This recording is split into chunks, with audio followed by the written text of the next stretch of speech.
आदिहिम। पढ़िए आप। द्रव्यम जम उपजय गुणेहिम तम तेहिम जान सुवर्णम जय कड़े आदिहिम धूपजयहिम कड़यम अनन्यमिह। इस गाथा का अर्थ।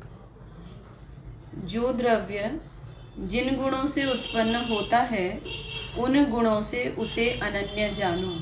क्या कह रहे हैं? जो द्रव्य जिन गुणों से उत्पन्न होता है। गुण शब्द का यहाँ अभिप्राय क्या है? पर्याय।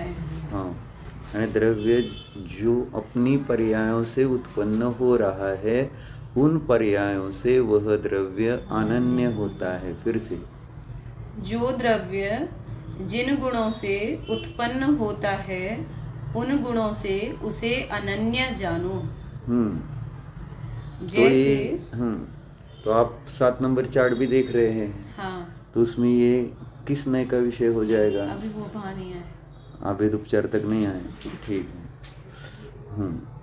तो ये कथन आता है तो द्रव्य पर्याय से अभेद देख रहे हैं, तो द्रव्य पर्याय रूप से परिणम रहा है।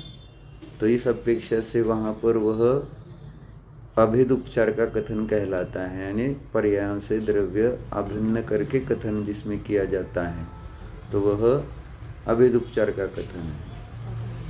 अनन्य है मतलब प्रदेश भिन्नता नहीं है ना, वो तो है ना, प्रदेश भिन्नता का अभाव है और उस रूप से वह उस काल में परिणम रहा है।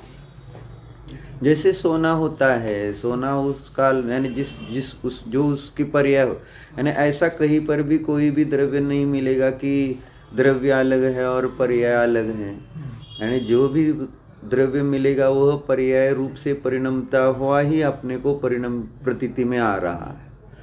खाली पर्याय प्रतीति में आती है ऐसा नहीं, पूरा द्रव्य। जैसे हम इस पर्याय, ये जो इस पर्याय में उत्पन्न हुए, तो यहाँ पर हम केवल पर्याय नहीं समझ रहे अपने को, इसको द्रव्य ही मानकर चल रहे हैं ना। तो इस प्रकार से जो कुछ भी हम जानते हैं पर्याय, तो वो पर्याय मात्र नहीं होती है, वहाँ पर उस रूप से द्रव्य परिणम रहा है। जैसे उन्होंने उदाहरण दिया है आगे। जैसे जगत में कड़ा इत्यादि पर्यायों से सुवर्ण अनन्य है। तो कड़ा आदि पर्याय जो है उससे सुवर्ण अलग, यानी कहीं पर ऐसा सुवर्ण द्रव्य मिलेगा कि उसकी कोई भी पर्याय नहीं है। ये तो स्थूल रूप से हम कह रहे कड़ा कुंडल आदि, लेकिन जहाँ भी जो भी सोना मिलेगा वह किसी न किसी अवस्था रूप से ही हमें प्रतीति में आएगा। तो इस प्रकार से जो द्रव्य है वही पर्याय रूप से परिणमता है। वही यहाँ कहा कि द्रव्य जो है अपने गुणों से अनन्य होता है। जो पर्याय उत्पन्न होती है, आप पीछे मत जाओ ना, नहीं वो देख के उठूंगा, आप नहीं उठ सकते आप, और लगेगा तो गलत हो जाएगा, फिर यानी अपना ये बंद हो जाएगा कार्यक्रम। नहीं होगा। नहीं मैं देख के सावधानी से उठूंगा। ठीक है।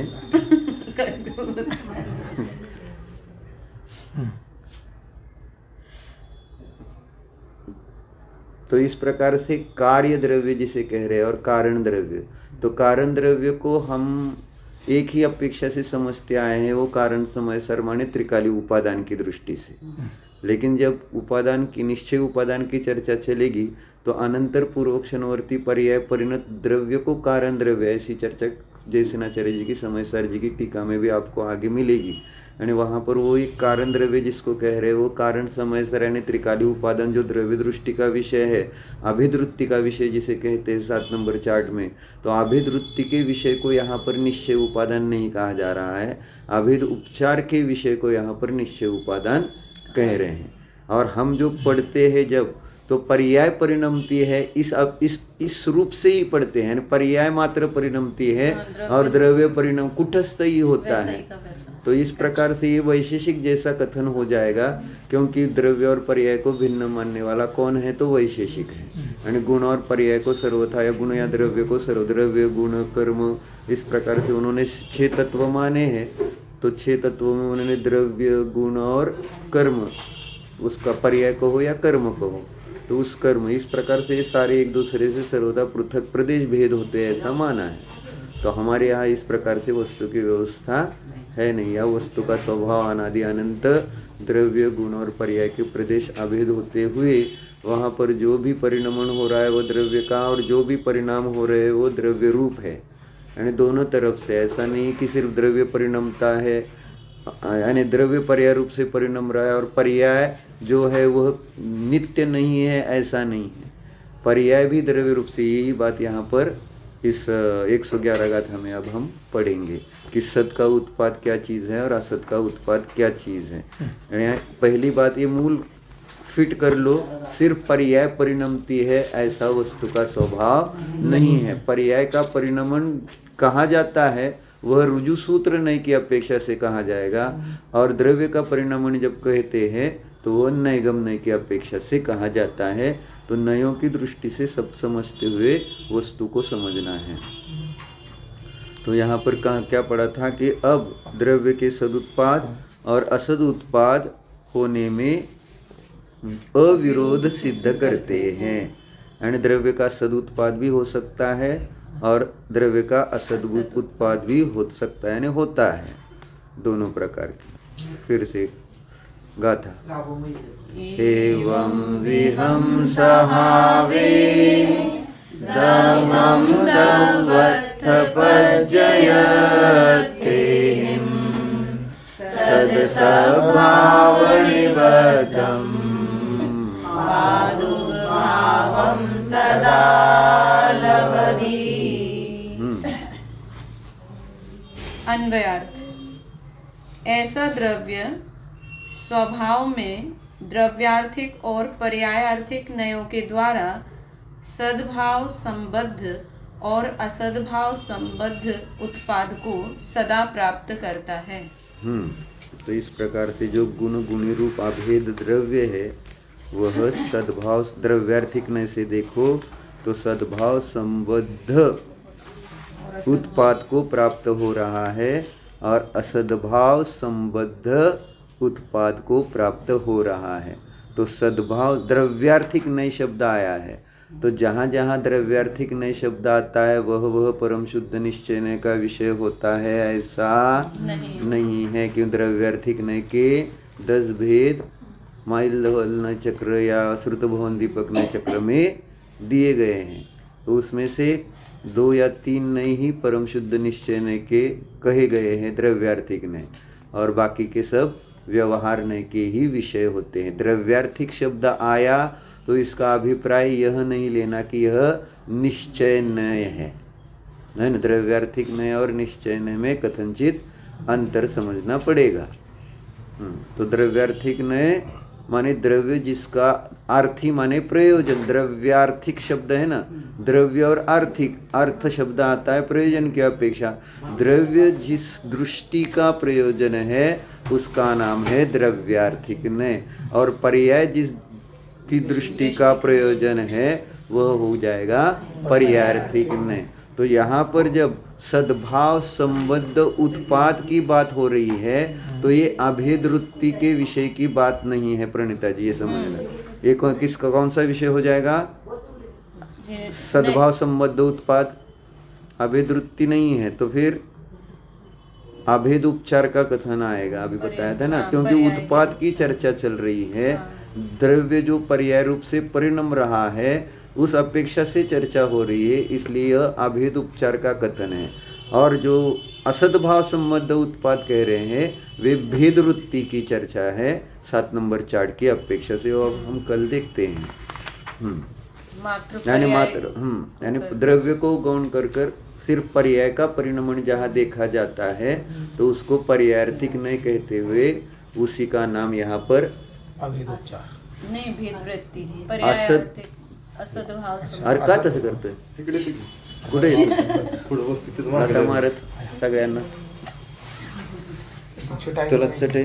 नाही ठीक मी देऊ का?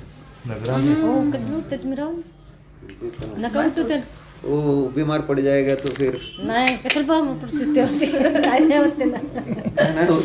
तो उठते आणि गोळ्या घेते की कोण? नाही. मी नाही उठत. मी काय होतं? पूरा विचार। आप ऊपर देखना, हाँ, मैं आगे देखूंगा। आगे आगे आगे आओ ना, मुझे तो एक कुछ भी नहीं होगा। नहीं आगे आओ ना आप सामने हैं तो मुझे कुछ भी नहीं होगा। नहीं आप प्रमाद करेंगे, यानी हम वो पीछे टिकेंगे, इसलिए आपको आगे बोला रहा हूँ, बाकी कुछ नहीं। अच्छा, अब मैं समझ गया। हाँ, क्योंकि सहज आदमी ये हो जाते है तो। पढ़िए आगे। टीका। इस प्रकार यथोदित अर्थात पूर्व कथित सर्व प्रकार से अकलंक लक्षण वाला, अकलंक अर्थात निर्दोष लक्षण वाला, निर्दोष लक्षण वाला अनादि निधन यह द्रव्य सत स्वभाव में अर्थात अस्तित्व स्वभाव में उत्पाद को प्राप्त होता है। यानी पहले यहाँ पर द्रव्य सामान्य अधिकार नियत तो प्रज्ञापन अधिकार में चल रहा है ना, तो पहले उन्होंने क्या किया है, द्रव्य के सत्ता को सिद्ध किया है। यानी जो भी है द्रव्य पदार्थ वस्तु, उसकी सत्ता होती है, इसलिए आप गाथा पहले आ गई ना, वो सद्भावो ही सहाव, सद्भाव यह द्रव्य का स्वभाव है। इसलिए स्टार्ट में उन्होंने कहा कि नीय का लक्षण, क्योंकि उसके इसकी भूमिका बहुत बढ़िया ज्ञान तत्व प्रज्ञापन अधिकार में ही की थी ना, हमने बताया था। ज्ञान तत्व प्रज्ञापन अधिकार की जो 92 नंबर की गाथा है कि 91 नंबर की गाथा है, वहाँ पर इसकी भूमिका बनाई है नीय तत्व प्रज्ञापन अधिकार की। 91 गाथा बराबर, आपको याद है? नहीं याद नहीं है, दिख रहा है। अच्छा अच्छा, तो उसमें शीर्षक है, देखो 91 गाथा का क्या है ना शीर्षक, पढ़िए आप रश्मि जी 91 गाथा का। न्यायपूर्वक कैसे? अब उत्थान का पढ़ो ना। आप पढ़ो। अब पेज न्याय नंबर बताओ उनको। 162 हम्म ये है ना उत्थान का। पढ़िए। अब न्यायपूर्वक ऐसा विचार करते हैं कि जिनेन्द्र उक्त अर्थों के श्रद्धान बिना धर्म लाभ अर्थात शुद्धात्म अनुभव रूप धर्म प्राप्ति नहीं होती। क्या कहा कि जिनेन्द्र के द्वारा जो बताए गए अर्थों के श्रद्धान के बिना तो धर्म जिनेन्द्र देव के द्वारा बताया गया अर्थ वस्तु है न, वस्तु, उसका श्रद्धान नहीं करेंगे तो शुद्ध आत्मा की प्राप्ति नहीं होने वाली। कितना भी समय सार का अध्ययन कर लो, कितनी बार भी कर लो, कितने भी विद्वानों से पढ़ लो, लेकिन क्या कह रहे यहाँ पर, मूलतः उस समय सार का अस्तित्व ही आपके ज्ञान में न आए, यानी उस समय सार का अस्तित्व ही न सिद्ध हो, तो फिर उस समय सार का अनुभव कैसे करेंगे। इसलिए कहा ना कि अन्य मतवादी भी आत्मा का ध्यान करते, विवेकानंद जी का बताया था कि वो परसों पढ़ा रहे थे ये अपने बेटी को, उसमें वो विवेकानंद जी का पाठ आया था कि वो सारा भारत भ्रमण करते हुए आखिर में पहुँचे थे कन्याकुमारी, और फिर वहाँ पहुँचने के बाद उनको वो विवेक, आप गए कि नहीं कभी कन्याकुमारी? हाँ बताया, समुद्र के थोड़ा सा है ना वहाँ बीच में, तो वहाँ नाव से जाना पड़ता है ना, बोट से। हाँ वो वही, तो तब जब वो थे तो स्टीमर नहीं थे, लेकिन नाव मछुआरे वहाँ थे, तो उनको उन्होंने कहा कि मुझे वहाँ तक ले चलो, यानी लास्ट उनका वो ये था। तो इनको कोई पहचानता नहीं था कि कौन है या क्या है, तो उन सब ने मना कर दिया उनको। फिर कोई नहीं लेके जा रहा है, तो फिर वो स्वयं समुद्र में कूदकर वहाँ तक तैरते हुए पहुँच गए, और वहाँ लिखा है कि 3 दिन तक बिना खाए पिए वो ध्यान करते रहे।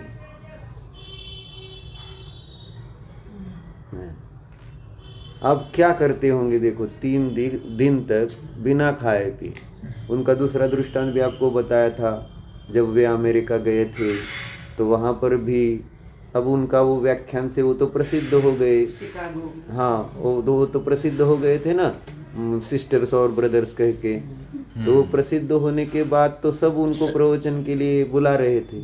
तो एक दिन किसी गांव के लोग उनको लेने आए थे, तो टाइमिंग था तो तैयार होकर निकले, तो आईने के सामने खड़े हो गए। आईने के सामने खड़े होकर देखते हैं और 2-3 मिनट देखते रहे, फिर निकले, दरवाजे तक गए, फिर वापस वो आईने के पास आ गए, फिर वो अपने को आईने में देख रहे हैं, फिर वो निकले, फिर वापस आ गए, फिर आईने में अपने को देखा। तो साथ में आए हुए लोग क्या समझेंगे, आप क्या समझते वहाँ पर होते तो, है ना, ये तो योगी है और ये बार बार इसको रूप का मोह इतना क्यों है, बार बार क्यों आईना देख रहा। तो ये शंका तो हो ही गई। तो उसमें एक था, तो उसने पूछा कि स्वामी जी आप तो मोह छोड़ने की बात करते हैं, आप उसके लिए, और आप बार बार आईने में स्वयं को देख रहे हो। तो उन्होंने वहाँ जो जवाब दिया था उससे मुझे लगा कि हम क्या ध्यान कर रहे फिर। उन्होंने कहा मैं अपने को बता रहा था आईने में देखकर कि तू अभी शरीर में है और तुझे व्याख्यान करने जाना है। तो इतना ध्यान की एकाग्रता हो गई कि मैं शरीर हूँ ये वो भूल गए थे, और इसलिए वो आईने में देखकर स्वयं को बता रहे थे कि अभी तू शरीर में है। इस प्रकार से बार बार वो आईने में, इस कारण से रूप नहीं देख रहे थे, रूप देख रहे थे, लेकिन रूप देखने का प्रयोजन था कि अभी हाँ कि अभी मुझे व्याख्यान करने जाना है, तो अभी मुझे शरीर में हूँ तो मैं व्याख्यान कर सकता हूँ। तो कैसे ध्यान लगाते होंगे, फिर भी उनको सम्यक दर्शन हो सकता है, क्या हुआ था क्या, अभी वर्तमान में मानने वाले हैं, लेकिन है मानने वाले आपको पता है क्या। और वो राकेश जी कुछ तो है, राकेश जी का कोई पता नहीं, उधर सबको श्रीमद जी को मानने वाले, ऐसा एक बहुत बड़े अभी वो है उधर के, उनको मानने वाले, और उनके फॉलोअर्स भी बहुत सारे हैं। तो वो कहते हैं रामकृष्ण परमहंस, ये विवेकानंद जी, ये सारे समय दृष्टि। अच्छा हाँ, ऐसा एक, क्योंकि उनका जो वो उन्होंने पढ़ा होगा, जैसे अभी हमने बताया, तो आपने भी अभी क्या कहा, वाह कैसा ध्यान लगा। हाँ हाँ लगातार, हाँ अभी हम उनको, और हम क्या है सिद्धांती, वो किसी पक्ष के हैं, हम किसी पक्ष के हैं, है तो पक्षपात। तो कहना था कि चर्चा कहाँ से निकली थी, ये जिनेंद्रोक्त अर्थों का श्रद्धान की बात चल रही है। समय सार, उसके बिना शुद्धात्मा अनुभव नहीं हो रहा है। आप पढ़ो एक बार वापिस, क्या लिख रहे हो। अब न्याय पूर्वक ऐसा विचार करते हैं, किस पूर्वक, न्याय पूर्वक, आगम पूर्वक नहीं, न्याय यानी युक्ति पूर्वक ये विचार चल रहा है। क्योंकि आगम तो सब अपना अपना कहेंगे, सब कहेंगे। हाँ मैं अपने आगम से कहूंगा ना कि मेरा जो कहे सत्य है, ये देखो इस आगम में लिखा है। तो हर एक का अपना अपना आगम है, तो उसके कारण सबका सत्य तो नहीं हो सकता है, न्यायपूर्वक विचार। तो इसलिए न्यायपूर्वक। अब न्यायपूर्वक ऐसा विचार करते हैं कि जिनेंद्र उक्त अर्थों के श्रद्धान बिना, हाँ क्या कह रहे हैं, एक शब्द कितना है, जिनेंद्र के द्वारा कहा गया जो पदार्थ है, कहे गए जो तत्व है, और उसका श्रद्धान किए बिना। अभी हम आपसे पूछ सकते हैं ना कि आपके सात तत्वों का श्रद्धान नहीं है, यानी आप जीव तत्व को मानते हैं कि नहीं, मानते, अजीव तत्व मानते, आश्रव तत्व मानते, बंध तत्व मानते, फिर आप सम्य दृष्टि क्यों नहीं मानते अपने को, है ना। आप सात तत्वों को श्रद्धान कर रहे हो, फिर भी आप सम्यक दर्शन नहीं मानते, फिर आप किससे सम्यक दर्शन मानते हो, ये प्रश्न है। क्योंकि यहाँ तो ये कह रहे जिनेंद्र के द्वारा कहे गए तत्वों का श्रद्धान करेगा तो उसको शुद्धात्मा की प्राप्ति होती ही है। मतलब या तो ये कहो कि नहीं है श्रद्धान, या तो कहो सम्य में हम सम्य दृष्टि है। अब कौन सी बात कहेंगे आप, बोलो। बाप दिखाओ नहीं तो श्राद्ध। करो ऐसा है, दो टूक बात होती है न्याय श्रद्धा में, है, ऐसा नहीं नहीं है श्रद्धा, श्रद्धा नहीं है सात तत्वों का। ऐसा कैसे कहेंगे कि नहीं है? अभी आप बोल रहे हैं कि जीव का है श्रद्धा, नाजीव समझ। ऐसा कोई अतीन्द्रिय आनंद आता ही नहीं है, तो लगता है कि तो कैसा होता है अतीन्द्रिय आनंद जो आने पता ही वाला नहीं है? ना उसका। तो कैसे पता चलेगा? कैसे पता हम इसलिए चलेगा? ज्ञानी जीवों की संगति चाहते हैं कि तो उनसे ज्ञानी की संगतियों में तो अनंत बार आए, फिर भी नहीं पता चल रहा है। वो ज्ञानी क्या, आप तो भगवान के समूह शरण में भी गए।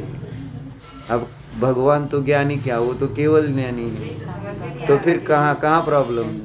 कहाँ है? तो यही तो भूल है ना आपकी, आप ज्ञानियों की संगति से ही प्राप्त करना चाहते हैं, आप स्व की संगति से नहीं प्राप्त करना है। संगति पर तो अभी ज्ञानियों की संगति में पहुंचे ना आप, अब जैसे ये अब पढ़ते स्व हैं की तो संगति क्यों नहीं कर पा रहे?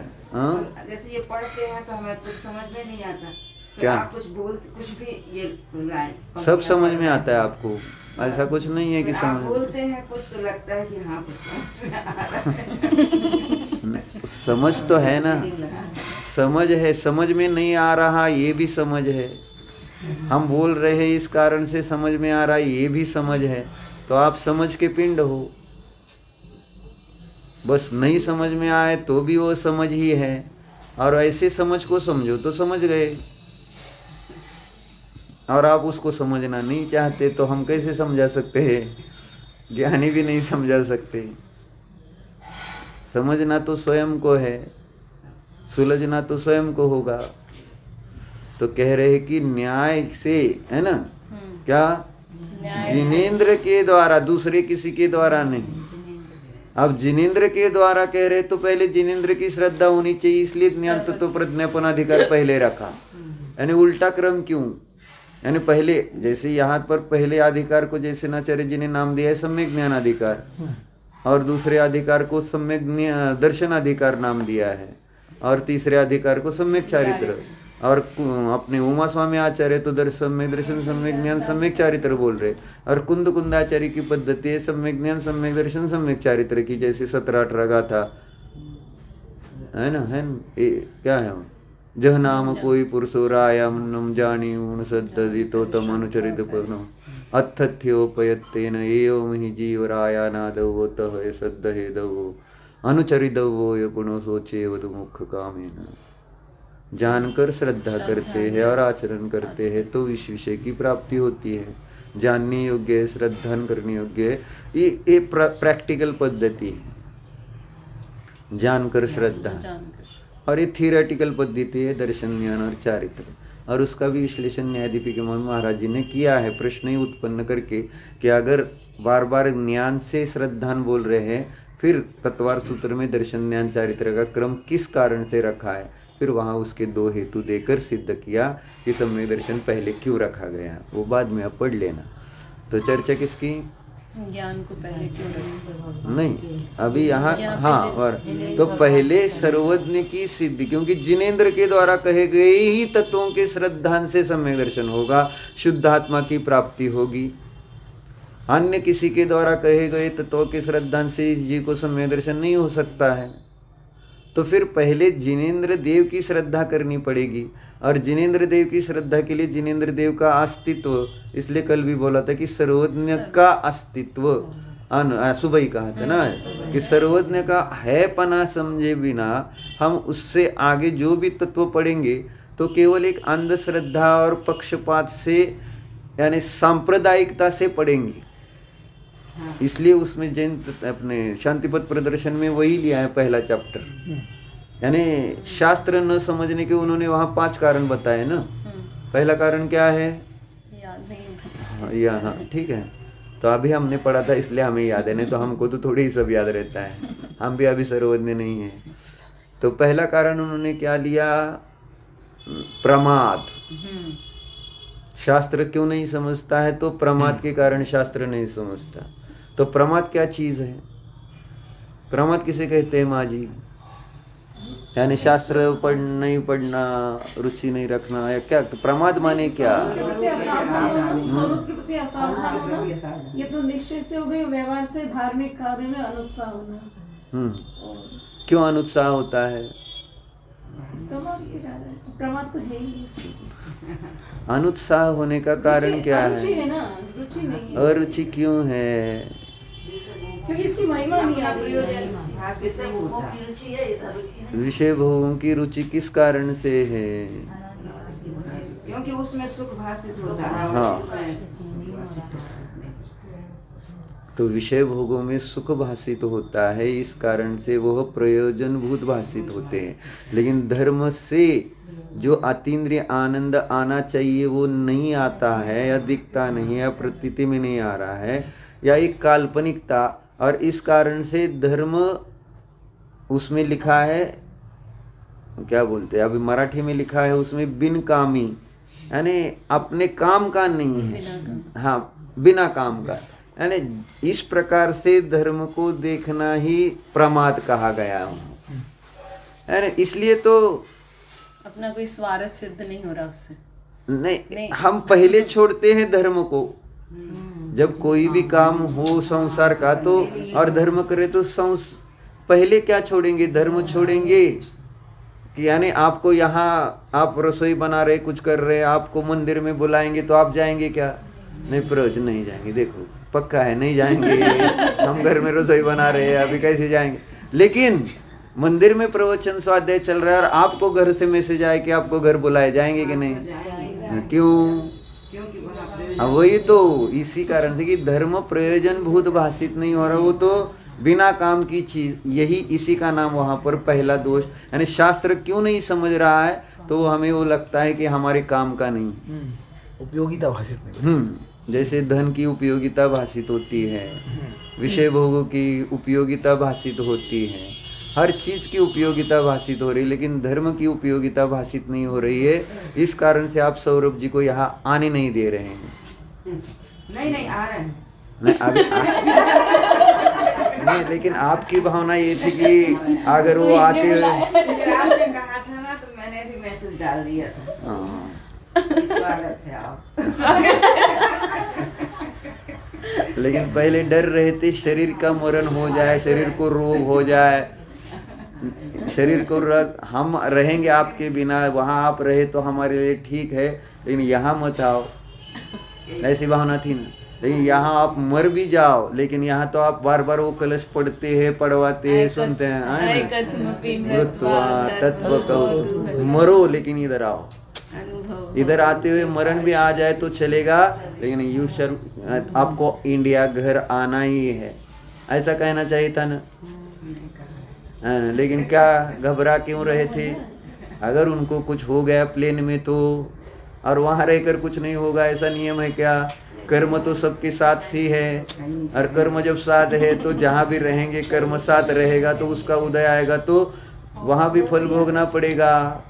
ऐसा नहीं है कि आप स्वर्ग में हैं और पाप का उदय आए वहाँ पर भी तो आपको सुख ही रहेगा, और नरक में है तो वहाँ साता का उदय है तो वहाँ पर दुख ही होगा, ऐसा नहीं।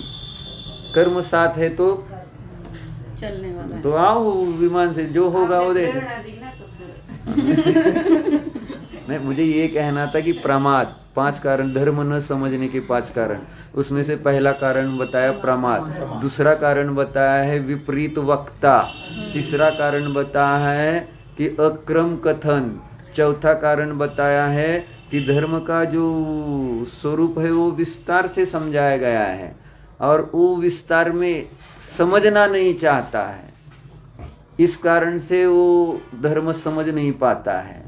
और 5वां कारण बताया है पक्षपात, सांप्रदायिकता। ये 5 कारण है धर्म न समझने के। उसमें से हमने भी एक 5वां कारण, हम में अभी पहले 4 कारण छोड़ो, लेकिन 5वां कारण पक्षपात है कि नहीं है ना। इस वक्ता का सुनना, इस वक्ता का नहीं सुनना, ये वक्ता सही है, ये वक्ता गलत है, आप ही निर्णय करते हैं और आपको लक्षण भी पता नहीं वक्ता का क्या होता है। तो कहने का भाव क्या है, जिस पर्याय में आए हैं, जैन हुए हैं, तो जैन धर्म में जिस प्रकार से देव गुरु शास्त्र कहे बस उसका श्रद्धान कर रहे, पता नहीं है हमको।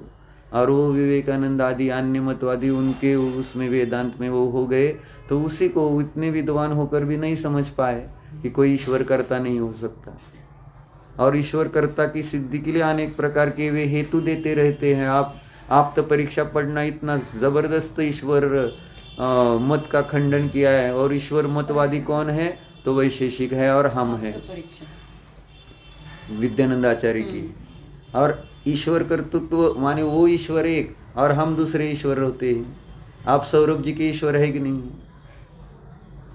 आप समझते कि मैं उसकी कर्ता, माँ मतलब कर्ता ही मानते हैं ना हम, इसलिए मेरे अनुसार ही उसको सब कुछ करना चाहिए। आपको ऐसा लगता है कि हम आपके अनुसार कुछ काम करें, लेकिन आपके विरुद्ध अगर सौरभ जी काम करने लगे तो आपको कैसे लगेगा? हमने विरुद्ध काम किया तो आपको कुछ दुख नहीं होगा, लेकिन सौरभ जी अगर आपके विरुद्ध काम करने लगेंगे तो, यानी बहू आई है वो बहू के हिसाब से चलने लगेगा तो चल ही रहा होगा। अब क्या करें? सही है ना माँ जी? अब अनुराग जी किसके हिसाब से चल रहे हैं? नहीं भैया, ये अपेक्षा रहती है बस सुखी रहे। अच्छी बात, वो तो माँ का दिल ही बड़ा होता है। माँ की है ना, माँ माने बहू की सुनी जय माँ की सुखी।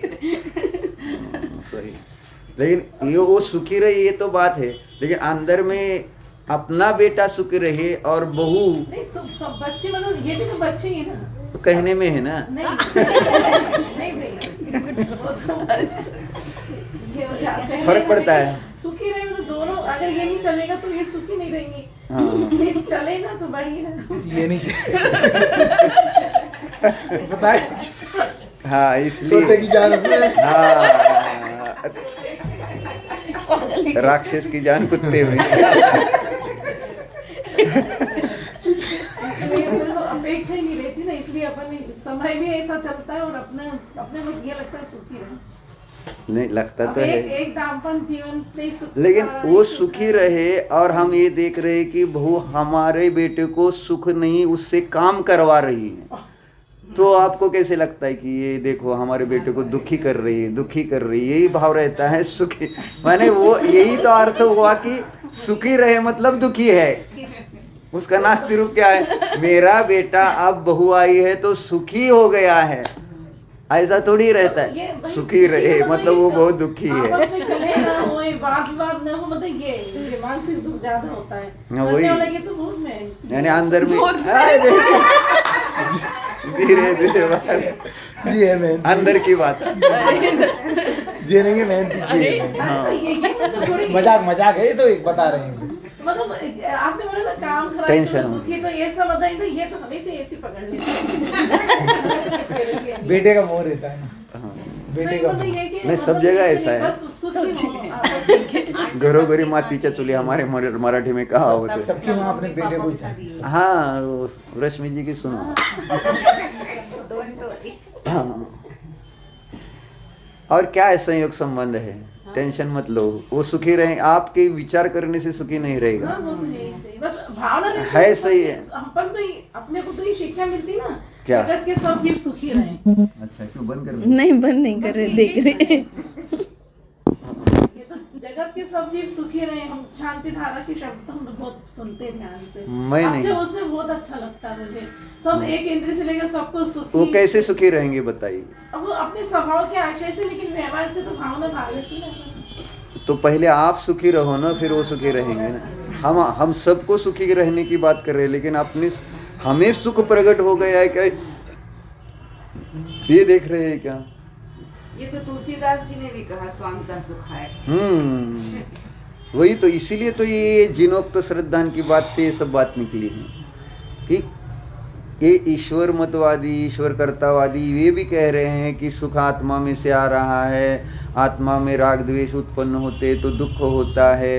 ये सब किसी भी मतवादी का अध्यात्म पढ़ो, यानी गीता भी में भी एक चैप्टर है और वो समय सार, दोनों की तुलना करो तो सेम टू सेम है। आपको पता है?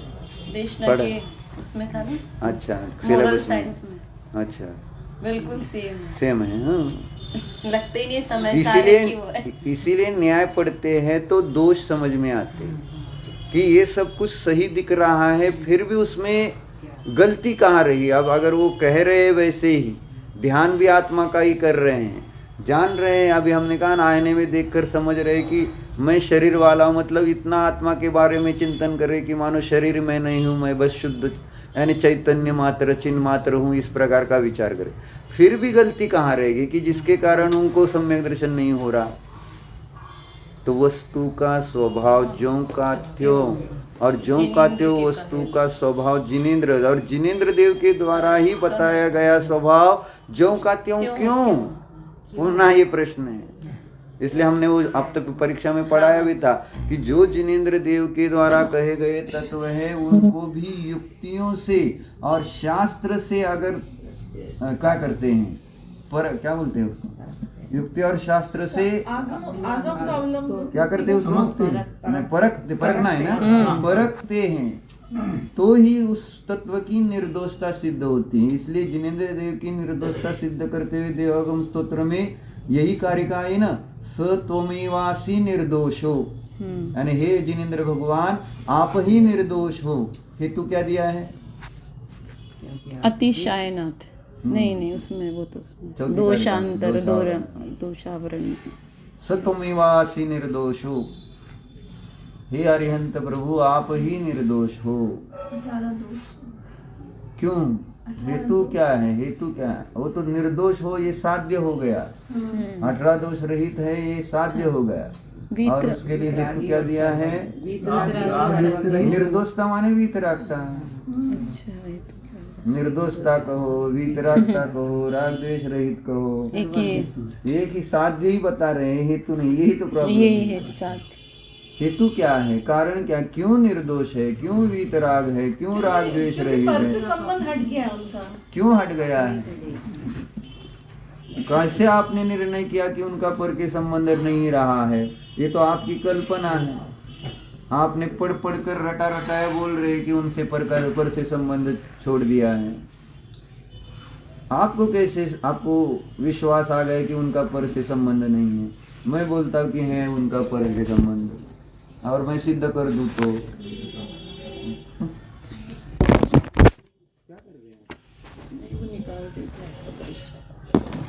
नहीं निकल। तो हेतु दिया है सत्वमेवासि निर्दोषो, युक्ति शास्त्र अविरोधी वाक, युक्ति शास्त्र से अविरोध। हे भगवान, हे अरिहंत प्रभु आप ही निर्दोष हो, क्योंकि आपके वचन ही युक्ति और शास्त्र से अविरोधी होने से, ये हेतु दिया। और उसका विस्तार फिर विद्यानंद आचार्य जी ने अष्टसहस्र में किया है कि अरिहंत की ही वचन, यानी अरिहंत के वचन कौन से, अरिहंत ने 6 प्रकार से कहा है, एक चेतन तत्व, एक अचेतन तत्व, एक संसार तत्व, एक संसार कारण तत्व, एक मोक्ष तत्व और एक मोक्ष कारण तत्व। तो इन तत्वों की आप अगर परीक्षा करते हो तो परीक्षा की कसौटी पर खरे उतरते हैं, और आगम से भी देखते हैं तो ये जो तत्व कहे हैं जिनेंद्र देव के द्वारा वे सत्य ही होते हैं। इस प्रकार से आपके द्वारा कहे गए वचनों में जो तत्व आए हैं उसमें युक्ति और शास्त्र से विरोध नहीं आता है, इसलिए आप निर्दोष हो, और निर्दोष हो इसलिए आप सर्वज्ञ हो। ऐसा उसका सारा लिंक बिठाया है वहां पर।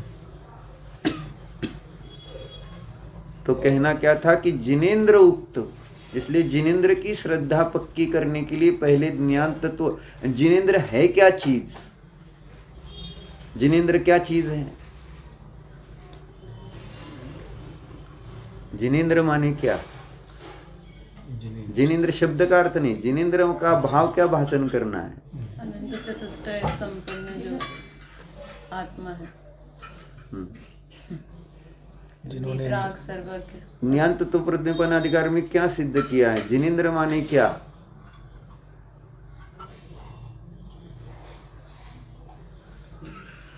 नहीं हाँ नहीं आ रहा, मुझे नहीं बताऊंगी। जिन्होंने इंद्रियों को जीता है, अभी तो यही पढ़ा। हाँ वो बराबर है ना। तो यहाँ जो ज्ञान तत्व प्रज्ञापन अधिकार में जिनेंद्र देव की सिद्धि जो की है, माने सर्वज्ञ की जो सिद्धि की है, उसमें ये बता रहे हैं कि ज्ञान जो है वह स्वतंत्र रूप से परिणमता है, उसका नाम है जिनेंद्र। फिर से ज्ञान जो ज्ञान का परिणाम है, परिणमन है, वह बिना किसी अवलंबन के होता है, उसको कहते हैं जिनेंद्र। ज्ञान तत्व प्रज्ञापन अधिकार में उसी की सिद्धि की है, क्योंकि हम आज तक जिसको ज्ञान यानी जो ज्ञान का हमारा परिणाम देख रहे हैं या परिणमन जो भी देख रहे हैं, वो किसी ना किसी आलम्बन से ही ज्ञान को देख रहे हैं। इसलिए किसी भी मतवादी को ज्ञान की स्वतंत्रता का स्वरूप ही भाषित नहीं हो रहा। अतीन्द्रिय ज्ञान की सिद्धि माने जिनेंद्र देव की सिद्धि, सर्वज्ञ देव की सिद्धि। स्वतंत्र ज्ञान की सिद्धि माने जिनेंद्र देव की सिद्धि। क्योंकि जितना भी यहाँ ज्ञान देखा जा रहा है वो इंद्रिय मन के से सही देखा जा रहा है, प्रकाश पदार्थ के आलंबन से देखा जा रहा है। तो जो ज्ञान प्रकाश पदार्थ इंद्रिय मन आदि का आलंबन या कर्म का क्षेपशम के आलंबन के बिना जो ज्ञान की परिणति है, उस ज्ञान का नाम है जिनेंद्र, अतीन्द्रिय ज्ञान। अतीन्द्रिय ये सब गाथा अभी 19 गाथा से वो सारा चर्चा चालू, 19 से 80 गाथा तक उसी की सिद्धि है अतीन्द्रिय। और पहला जो ज्ञान अधिकार है उसमें, तो उसमें वो अतीन्द्रिय ज्ञान की ही सिद्धि की है। और सुख अधिकार में भी उन्होंने सुख की सिद्धि नहीं की। सुख की सिद्धि मतलब वो ज्ञान ही सुख है, सुख रूप से परिणम है। हाँ, ज्ञान को ही सुख कहकर वहां पर भी उन्होंने अतीन्द्रिय ज्ञान की ही सिद्धि करके सुख की सिद्धि, अतीन्द्रिय सुख की सिद्धि की है। यानी अलग से दूसरा सुख नहीं, अतीन्द्रिय ज्ञान को ही उन्होंने अतीन्द्रिय सुख कहा।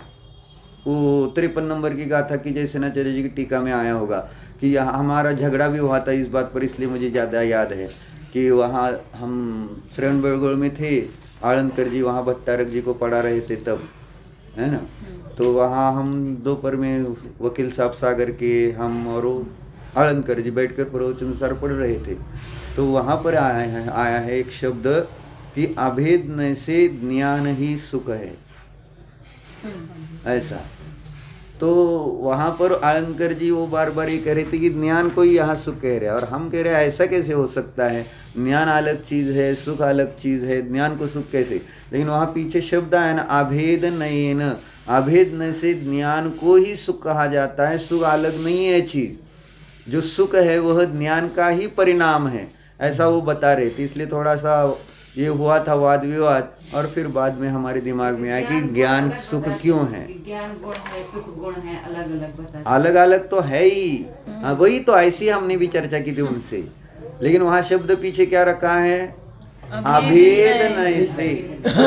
अभेद नय से ज्ञान को ही जब सुख कह रहे हैं, तो वहां पर जो सुख रूप परिणति है वह ज्ञान की ही परिणति है। इसलिए ज्ञान ही सुख है, अलग से कोई सुख नहीं। इसलिए कहा था सुबह भी कि ज्ञाता दृष्टा रूप परिणति का नाम ही अतीन्द्रिय सुख है। यानी अलग से सुख कोई ढूंढो मत। इसीलिए तो आप परेशान हो कि मुझे अतीन्द्रिय आनंद नहीं दिखाई दे रहा।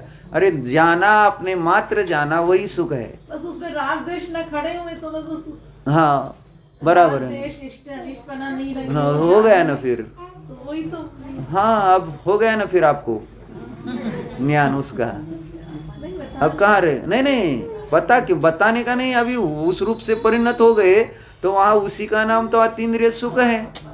इसलिए आप अभी भी कल्पना कर रहे हो, कुछ से तुलना करना है, इंद्रिय विशेष भोग के सुख से तुलना करना चाह रहे हो कि जो आनंद आएगा वो कुछ यहाँ मैं तुलना करूंगा, ये अतीन्द्रिय आनंद, ये इंद्रिय जन्य आनंद, ऐसा कुछ तो ढूंढ रहे हो। कुछ मत ढूंढो, जानना रूप जो मात्र परिणति है, जिसमें राग द्वेष नहीं, संकल्प विकल्प नहीं, जिसमें अपना ज्ञायक आत्मा मात्र ज्ञेय है, बस उसी का नाम है अतीन्द्रिय आनंद। बहुत से सुख दुख तो अपन महसूस करते केवल काल्पनिक होते हैं। नहीं, सभी काल्पनिक ही है, बहुत से क्या, सभी अब सर्वथा काल्पनिक नहीं है और सर्वथा काल्पनिक है ऐसा नहीं है। दोनों यानी काल्पनिक भी है, अध्यात्म उसको काल्पनिक कह रहा है, लेकिन आगम उसको वास्तविक कह रहा है ना। क्योंकि हमने अध्यात्म की भाषा में हम देखते हैं तो जितना यहाँ पर कर्मों के निमित्त से, वेदनीय कर्म के निमित्त से जो सादा वेदनीय के निमित्त से सुख दुख का वेदन करते, वो सर्वथा असत्यार्थ है ऐसा मानेंगे तो संसार नहीं होगा। यानी वो तो ब्रह्म द्वैतवादी जैसा हो जाएगा, ब्रह्म सत जगन मिथ्या। लेकिन कथनचित पर्याय में संसार की अवस्था को देखते हुए सुख दुख काल्पनिक नहीं है, वास्तविक है। और जब आध्यात्म की अपेक्षा से देखते हैं तो सुख दुख जो हम देख रहे हैं उसको काल्पनिक कहा जा रहा है, क्योंकि अतीन्द्रिय की अपेक्षा से वो काल्पनिक ही। मतलब ये रहता है कि एक परिस्थितियां एक सी हैं, लेकिन फिर भी उसी में कोई बहुत दुखी है और कोई एकदम अपने को निराकुल मानता है। इसको अध्यात्म कहते हैं। और आगम से कहेंगे वो सुख का वेदन हो रहा है तो है ना वो, और दुख का वेदन हो रहा है तो है ना। अगर नहीं है तो फिर संसार ही नहीं होगा, कल्पना मान के एकांत से नहीं चलेगा। तो चर्चा क्या थी? पहले स्वतंत्र ज्ञान का अस्तित्व, निर्दोष ज्ञान का अस्तित्व अपने को समझ में आ जाए तो फिर अपने को उस निर्दोष ज्ञान के द्वारा जाने गए जो तत्व है उसकी निर्दोषता हमारे ज्ञान में आएगी, और फिर उसका श्रद्धान हमारी पर्याय में सम्यक दर्शन का कारण होगा। निर्दोष ज्ञान के द्वारा जाना गया निर्दोष वस्तु का स्वभाव, और उस निर्दोष वस्तु स्वभाव का श्रद्धान हमारी पर्याय में निर्दोष सम्यक दर्शन की उत्पत्ति का कारण हो। इसलिए पहले निर्दोष ज्ञान, इसलिए तो देवागम स्तोत्र में भी पहले सर्वज्ञ की सिद्धि फिर अनेकांतात्मक तत्व की सिद्धि। पहली 8 कारिकाओं में सर्वज्ञ की सिद्धि और 9वीं कारिका से लेकर पूरे अनेकांतात्मक वस्तु की सिद्धि। ऐसे यहाँ प्रवचन सार में भी कुंदाचार्य ने पहले 92 तक गाथा तक सर्वज्ञ सिद्धि ज्ञान तत्व प्रज्ञापन में, और फिर ज्ञेय तत्व प्रज्ञापन में ज्ञेयों की सिद्धि। यानी यहाँ पर युक्ति, ये आचार्य कुंद का न्याय ग्रंथ कहलाता है प्रवचन सार। तो युक्ति से पहले ज्ञान तत्व की सिद्धि किए हैं 92 गाथा तक, और फिर युक्तियों से नीय तत्व का अस्तित्व, यानी जिन तत्वों को हम समझ रहे द्रव्य गुण पर्याय और जो बाकी जीव पुद्गल धर्म धर्म आकाश काल, इन सब का जो वर्णन आता है नीय तत्वाधिकार में, तो उनका भी युक्तियों से निर्णय कराया है। पहले मैंने साधन को सही करना है। हाँ, यानी साधन का सम्यक निर्णय करना है कि ये है ज्ञान, ऐसा होता है ये। नहीं तो ज्ञान हम समझते ही नहीं। ज्ञान जितना भी, इसीलिए तो सारी गाथाएं 390 से 404 जो गाथा है समय सार में, तो वो सारी किसको बताए कि ज्ञान हमने किसको मान रखा था। सत्थम नानम हवदी, शास्त्र को ज्ञान मानते थे, शब्द को ज्ञान, स्पर्श रस गंध वर्ण, है ना, शब्द, और फिर धर्म अधर्म आकाश काल अध्यवसान भाव कर्म, इन सब को हमने ज्ञान मान कर रखा है। तो इन सब से अलग ज्ञान का अस्तित्व होता है, इसका ही विश्वास नहीं हो रहा है। इस कारण से जिनेंद्र देव का श्रद्धान नहीं बन पाता। जिनेंद्र देव माने स्वतंत्र ज्ञान वाला एक पदार्थ, जिस जीव को ज्ञान के लिए किसी भी आलंबन की आवश्यकता रही नहीं, उनका नाम है जिनेंद्र। ये समझना पड़ेगा। लेकिन इस दृष्टि से हम कभी जिनेंद्र वीतराग वीतराग वीतराग बस जय यानी वो मूल चीज वास्तव में सर्वज्ञ जो है, सर्वज्ञता जो है, तो सर्वज्ञता क्या है या जिनेंद्रता क्या है? तो ज्ञान का स्वाधीन परिणमन जो है वो अगर समझ में आ जाए तो सर्वज्ञता और वीतरागता भी भाषित हो जाएगी। इसलिए तो परीक्षा मुख सूत्र में आया है कि उपेक्षा फलम, इसमें आया है कारिका है देवागम में उपेक्षा फलम आद्य, और परीक्षा मुख सूत्र में वो 5वें चैप्टर में भी आया है ना लक्षण, कौन सा फल का लक्षण करते हुए क्या है वो, ज्ञान का साक्षात फल और परंपरा फल, अज्ञान निवृत्ति हान उपादान उपेक्षाश्च फलम। यानी ज्ञान का साक्षात फल अज्ञान निवृत्ति है, और हान उपादान और उपेक्षा ये परंपरा फल कहे गए हैं। यानी जो श्रद्धा चारित्र में जो परिणाम बनते हैं वे परंपरा फल कहलाते हैं, और ज्ञान का साक्षात फल है अज्ञान निवृत्ति। और ज्ञान का सम्यक ज्ञान का फल क्या है? सम्यक ज्ञान का फल क्या है? परंपरा फल। परंपरा, सम्यक ज्ञान का परंपरा फल क्या है? साक्षात फल तो अज्ञान निवृत्ति है, और परंपरा फल उपेक्षा। ये उपेक्षा, हान उपादान, यह अज्ञान का फल है। क्योंकि हान और उपादान माने इष्ट अनिष्ट बुद्धि, जाने गए ज्ञेयों में जो इष्ट अनिष्ट बुद्धि उत्पन्न होती है उसका नाम है हान उपादान। ये अज्ञान का फल है, क्योंकि अज्ञान के बिना हाँ इस प्रकार से इष्ट अनिष्टपना भाषित ही नहीं होता है। और जब सम्यक ज्ञान हो तो फिर वहाँ उपेक्षा हुए बिना रहेगी नहीं, क्योंकि इष्ट अनिष्ट कुछ है नहीं ऐसा। इसलिए महाराज जी ने 3 नंबर चार्ट में वो सारा दिया है ना, 3 नंबर चार्ट विषय साधन पर। हाँ पहले तो ये उस बाजू में दिया है कि निज ध्रुव शुद्ध आत्मा का आश्रय करता है तो उसको उपेक्षा फल है, और निज ध्रुव को छोड़कर बाकी विषयों का आश्रय करता है तो उसको हान और उपादान फल दिखाया है, जिसका नाम है मिथ्यात्व विषम भाव। माने अज्ञान का फल हान उपादान, इष्ट अनिष्टता करना। अब सम्यक दृष्टि जीव में भी हो सकता है चारित्र मोह के उदय से ही, श्रद्धान में नहीं। हाँ इस अपेक्षा से उसको उपेक्षा ही फल है, श्रद्धा की अपेक्षा।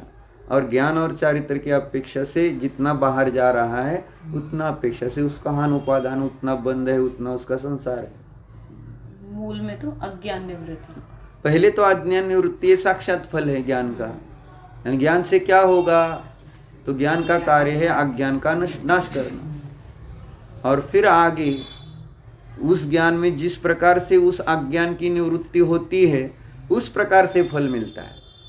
यानी मुझे इस पुस्तक संबंध में कैसे अज्ञान निवृत्ति हुई, यानी ये पुस्तक मैंने किस प्रकार से देखा, ये प्रणति जी का है कि फटा हुआ है, इस प्रकार से मैंने इसके प्रति क्या अज्ञान निवृत्ति इस दृष्टि से करते हुए अनिष्ट परिणाम हमने किया, तो ये अज्ञान निवृत्ति अज्ञान रूप से हुई है ना। या सब समझो हम पूजन कर रहे हैं, शास्त्र में बैठे हैं, तो भगवान की पूजन करते हुए आप इधर उधर देख रहे हैं, कुछ कर रहे हैं, या शास्त्र सुनते हुए आप ध्यान नहीं दे रहे, लेकिन भगवान कुछ कह रहे हैं क्या आपसे?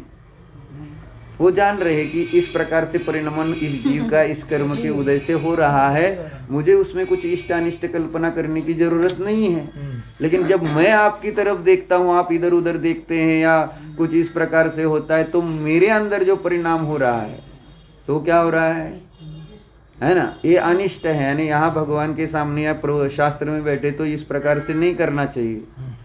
तो इस प्रकार से वहाँ पर मेरा जो परिणाम, अज्ञान की निवृत्ति भगवान की भी हो रही है, अज्ञान की निवृत्ति मेरी भी हो रही है, लेकिन भगवान की अज्ञान निवृत्ति उपेक्षा रूप है और मेरी अज्ञान निवृत्ति हान उपादान हुई न।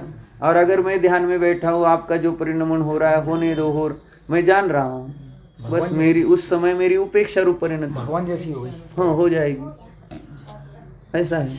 और इस समय अभी राग देश है, और जब ध्यान में बैठे हैं तो भगवान जैसी परिणति। क्योंकि निज ध्रुव का आश्रय ले रहे हैं, इस कारण से उपेक्षा ही पर फल होगा। जो जो निज ध्रुव का आश्रय लेगा उसको फल नियम से उपेक्षा, क्योंकि निज ध्रुव राग द्वेष रहित है, तो उसका आश्रय लेंगे तो पर्याय में राग द्वेष उत्पन्न होंगे कैसे? इसलिए अपने आप वहां पर हान उपादान यानी इष्टानिष्ट फल होने का प्रश्न ही नहीं आता है। कितने बजे? 4 नहीं, 10 मिनट आगे, 4 में 5 का। ठीक है, तो अभी क्या कह रहे हैं यहाँ, यानी यही तो प्रॉब्लम मुझे लगता है कि मैं आगे की बात समझा रहा हूँ, कौन सी? तत्व की श्रद्धान की, और पहले आपको तत्व जिन्होंने बताया उसका ही श्रद्धान नहीं है, उसका ही निश्चय नहीं है। श्रद्धान नहीं मतलब निर्णय नहीं है, और निर्णय के अभाव में श्रद्धान नहीं है, और श्रद्धान के अभाव में आचरण नहीं। इसलिए लगता है क्रम से, यानी पहले सर्वज्ञ की सिद्धि हो जाए, फिर ये जिनोक्त तत्वों की चर्चा जो है वो भाषित होने लगी और उस पर ज़्यादा दृढ़ता से श्रद्धान होता जाए। लेकिन ठीक है, अभी जितना समय अपने पास उस अपेक्षा से पढ़ते हैं। तो यहाँ क्या कह रहे हैं? अब न्यायपूर्वक ऐसा विचार करते हैं कि जिनेन्द्रोक्त अर्थों के श्रद्धान बिना धर्म लाभ अर्थात शुद्धात्मा अनुभव रूप धर्म प्राप्ति नहीं होती। शुद्धात्मा का अनुभव ही धर्म का लाभ है, इसमें ये बात भी स्पष्ट समझ लो। यानी धर्म दूसरा कुछ नहीं है, शुद्धात्मा की उपलब्धि का ही नाम धर्म है। और वो लाभ जिनेंद्र देव के तत्व के श्रद्धान बिना नहीं होगा। तो गाथा में क्या आया अब देखो, सत्ता संबद्धे देश विशेषे जो ही नेव सामन्ने सत्तदिन सो समणो सत्तो धम्मो न संभवति तत्तो धम्मो न संभवति। उसको धर्म संभव ही नहीं। किसको? श्रद्धा नहीं है। जिनेंद्र देव कथित श्रद्धान नहीं है। और शब्द लिखा है समणो, भले चाहे वो श्रवण हो, लेकिन जिनेंद्र देव के द्वारा कहे गए तत्वों का श्रद्धा न हो तो उसको शुद्धोपयोग की प्राप्ति संभव नहीं है। और वो तत्व कैसे है तो ऊपर की लाइन में बताया, पढ़िए आप उसका अर्थ। जो जीव श्रवण अवस्था में इन सत्ता संयुक्त सविशेष पदार्थों की श्रद्धा नहीं करता। दो बातें बताए ना, सत्ता संयुक्त और सविशेष, माने सादृश अस्तित्व और स्वरूप अस्तित्व को जो नहीं समझेगा उसको धर्म का लाभ नहीं होगा। यानी वस्तु की सत्ता और वस्तु का स्वतंत्र सत्ता दोनों, यानी सत वस्तु का सतपना यह हो गई सादृश अस्तित्व रूप सत्ता, और वस्तु का अपना अपना स्वतंत्र अस्तित्व यह स्वरूप अस्तित्व। तो इसलिए पहले ही उसमें वो दोनों की सिद्धि की है। इसलिए अभी हम जो 111 गाथा पढ़ रहे थे उसमें वो शब्द पहले आया कि सत्ता से संयुक्त पदार्थ की, है ना। अभी हम पढ़ रहे थे ना 111 में पहला पैराग्राफ अभी पढ़ रहे थे उसमें आया। इस प्रकार यथोदित सर्व प्रकार से अकलंक लक्षण वाला अनादि निधन यह द्रव्य सत स्वभाव में, सत स्वभाव में अर्थात अस्तित्व स्वभाव में उत्पाद को प्राप्त होता है। यानी अस्तित्व होगा तो उत्पाद होगा। गधे के सींग का उत्पाद हो नहीं, यानी उसका कोई परिणमन नहीं होगा, है ना। या आकाश की पुष्प की माला का कुछ, यहाँ तो नोटों की माला का परिणमन देख सकते हैं, लेकिन आकाश के पुष्प की माला पहनाकर अभिजीत जी का एक फोटो निकालो, नहीं हो सकता। या अंकिता जी का भी निकालो, आकाश की पुष्पों की माला, सत्ता ही नहीं तो उसकी यानी उस माला से सुसज्जित करके उसका फोटो निकालने का प्रयत्न। ऐसे ही यहाँ कह रहे हैं कि उत्पाद किसका होगा, जिसकी सत्ता होगी। तो इसलिए सत्ता का श्रद्धान होना बहुत जरूरी है। इसलिए सत्ता की सिद्धि के लिए आचार्य ने 6 हेतु दिए हैं। सद्भाव ही स्वभाव, सद्भाव ही स्वभाव है ना। 96 का था या कुछ होगी ना वो, सद्भाव ही स्वभाव है। उसमें 6 हेतु दिए हैं। इस पर हमने अक्लूज में इस विषय पर चर्चा हमारी 6 महीने तक चली थी। और ये चर्चा जब चली थी तो रात में हमें स्वप्न आया था कि डाकू आ गए हैं और वो मार रहे सबको। और उस स्वप्न में ये भाव आया कि वो तो शरीर को मार सकते हैं, मेरी सत्ता तो, यानी मैं जीव हूँ, मेरी सत्ता तो है ही, मुझे कुछ नहीं हो रहा। ये स्वप्न में आया था उस वक्त जब ये चर्चा चल रही थी वहां पर। ये 6 कारणों पर अच्छा चिंतन चला था तब कि सद्भाव ही स्वभाव है। यानी द्रव्य का स्वभाव हम अनेक प्रकार से देखते हैं, लेकिन पहला स्वभाव है सत्ता है। तो अस्तित्व है ये समझेंगे, फिर आगे का सारा है प्रकरण। इसलिए अब चर्चा हुई कि समय सार का अस्तित्व जाने बिना आप समय सार का ध्यान करना चाहेंगे तो नहीं होगा। इसलिए पहले द्रव्य समय सार नाम एक वस्तु है। इसलिए आचार्य ने वस्तु यानी पदार्थ को दिखाते हुए कितना सुंदर पद्धति से प्रकरण शुरू किया कि क्या है, अत्थो खलु दव्वमो दव्वाणि गुणपगाणि बणिदानि तेसिम पुनोपज्जाया पज्जय मूढ़ा ही पर समय। 93 गाथा है ना, ज्ञेय तत्व प्रज्ञापन अधिकार की पहली गाथा कि पदार्थ एक ये पदार्थ है। यानी इस प्रकार से थोड़ा साइंटिस्ट बनकर, वैज्ञानिक बनकर, ये पदार्थ है, मेरे ज्ञान में ये वस्तु है। अब ये वस्तु है तो क्या है वस्तु, तो आचार्य करे द्रव्यमय है, गुणमय है, पर्यायमय। इस प्रकार जिस किसी चीज को हम देखेंगे वस्तु रूप से, फिर पहले उसमें द्रव्य गुण पर्याय लगाओ कि ये द्रव्य कौन सा है, इसमें गुण कौन से, इसमें पर्याय कौन सी। अब ये कौन सी है वो बात की बात है, अब ये द्रव्य है ये पहले समझो यार, ये द्रव्य माने क्या है, ये गुण माने क्या है, पर्याय माने क्या है, तो उसको समझाया पहले। यानी द्रव्य सामान्य अधिकार के माध्यम से धीरे धीरे आगे लेकर फिर जाकर जीव पुद्गल को बताया है। डायरेक्ट जीव पुद्गल ही पदार्थ होते ऐसा नहीं बताया, पहले द्रव्य गुण पर्यायात्मक वस्तु होती है और फिर वे द्रव्य गुण पर्याय क्या है, उसकी सत्ता क्या है, उसका उत्पाद क्या है, व्यय क्या है, द्रव्य क्या है, ऐसा सुंदर इतना जबरदस्त है 93 to 126 द्रव्य सामान्य अधिकार। यानी क्या उसका कह नहीं सकते हैं, इतना सुंदर विषय वो। यानी पूरा ऐसा अर्थभाषित होता है ज्ञान में, और जहां अर्थभाषित होने लगेगा आत्मानुभव अलग से करना नहीं पड़ेगा। जैसे आज सुबह वो 36 गाथा का लिया था, ज्ञान और ज्ञेय का परिणमन स्वभाव से। हाँ, उस प्रवचन सार यानी है स्वभाव से है, परिणाम तो अपने आप जाने जाते हैं। ऐसे सत्ता समझ में आ जाए तो अपने आप आत्मा भी समझ में आ जाएगी, क्योंकि उसमें सिर्फ ज्ञान रखना है अब। लेकिन सत्ता नहीं है और कितना भी ज्ञान आ गया, एक आत्मा गया, एक आत्मा गया, एक आत्मा, ज्ञानमय आत्मा, शुद्ध आत्मा, कुछ भी बोलो, समय सार, कारण समय सार, त्रिकाली ध्रुव, कुछ फर्क नहीं पड़ेगा, कुछ फर्क नहीं पड़ेगा। ओम नमः।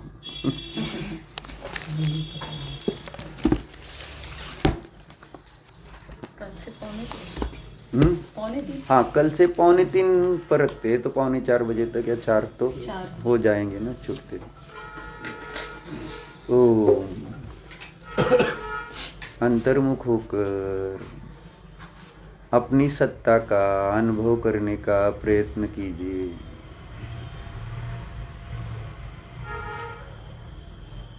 जो हम जान रहे थे शास्त्र स्वाध्याय के विषय को, उसको जानने वाले को जानो। जानने वाला यह मैं स्वरूप से हूँ ही।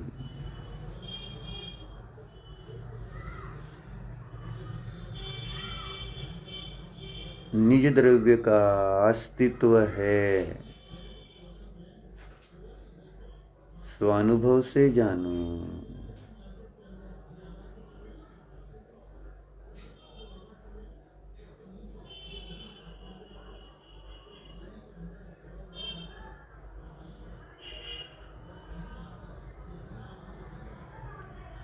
सत्ता स्वरूपोऽहम्।